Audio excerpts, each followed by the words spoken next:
আমার ঈদ বরাবরই সবসময়, যেহেতু আমি একজন পজিটিভ পার্সন, সো আমার ঈদ সবসময় ভালো যায়। বাট এবারকার ঈদ মনে হচ্ছে যে না, সত্যি সত্যি ঈদ মনে হচ্ছে। কারণ এই এক্সপিরিয়েন্সটা হচ্ছে আলাদাই এক্সপিরিয়েন্স। প্রথমত আমি বলে নিই, আমি আজকে খুব বেশি কথা বলতে পারবো না, কারণ দম আমার কাছে এমন একটি প্রজেক্ট, দম আমার কাছে এমন একটি কাজ যেটা সবসময় সারাটা জীবন আমার কাছে অনেকটা বেশি স্পেশাল হয়ে থাকবে। আমি খালি এক্সাইটেড হয়ে আছি কখন আমি দর্শকদের রিয়াকশন দেখব, কখন আমি ওদের সাথে বসে সিনেমা দেখব।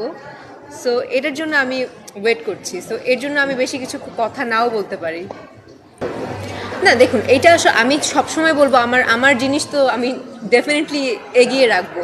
মানে আমার কাজ, আমার সিনেমা, আমার প্রজেক্ট, সো আমি তো সবসময় এগিয়ে রাখবো। বাট বাদবাকিটা আসলে আর অডিয়েন্সদের উপর ডিপেন্ড করছে যে ওরা কিভাবে কোন সিনেমাটা এগিয়ে রাখবে।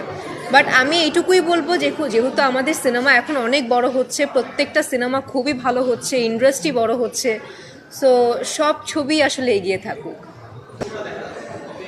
কোথায় ঈদ ছাড়া দেখা যাচ্ছে না এখন? ঈদ ছাড়াও সিনেমা আসছে, এবং প্রডিউসার ডিরেক্টর যদি মনে করে যে পূজার সিনেমা ঈদে আসবে, তো এখানে তো আমার কিছু করার নেই। কি বলেন? ঈদ ছাড়াও আসা উচিত, আসবে নিশ্চয়ই। ঈদ ছাড়াও সিনেমা আসে, ঈদ ছাড়া সিনেমা তো হওয়া উচিত। কারণ আমাকে আসলে সুযোগ করে দেওয়া হয়েছিল দেখার, আমি নিজে ইচ্ছা করেই দেখিনি। কারণ দর্শকদের সাথে সিনেমা, প্রথম হলে বসে সিনেমা দেখার যেই মজা, সেটা আমি নিতে চাচ্ছিলাম। তো এখন পর্যন্ত ডাবিংয়ে আমার দেখা হয়েছে, বাট এর বাইরে দেখার সুযোগ থাকা সত্ত্বেও আমি দেখিনি। এই তো আপনাদের সাথে, আপনারা ছাড়লে আমি দেখব। এটা আসলে আসলে দেখেন, এই ব্যাপারে আমি অনেক বেশি বলতে পারবো না। এটা আমাদের অভিজ্ঞ প্রডিউসার এবং ডিরেক্টর বসে আছে, সেই ভালো বলতে পারবে। বাট ওয়েট করি না, আসলে ভালো জিনিস তো আসলে আস্তে আস্তে আস্তে আস্তে স্প্রেড হয়। সো দেখা যাক কি হয় পরবর্তীতে।